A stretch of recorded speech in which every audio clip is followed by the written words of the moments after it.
So now we're going to be looking at the triple Storey Pro Kit that window washing supplies. This kit consists of a 35 centimeter washer. This is a 35 centimeter T-bar with a lamb's wool sleeve pulled over the T-bar, a 35 centimeter stainless steel squeegee with a replaceable rubber blade for the squeegee, and a 15-liter window cleaning bucket.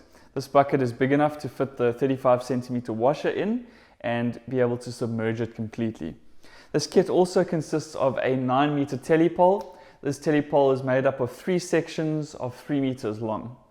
The feature of our telepoles here at window washing are the fact that they are friction fit, and what this means is that the washer and the squeegee fit over the cone without there being any fixings, and this allows you to be able to put the washer on, clean it hot, and then immediately bring down the telepole, take off the washer, put the squeegee on, and be able to carry on cleaning relatively quickly.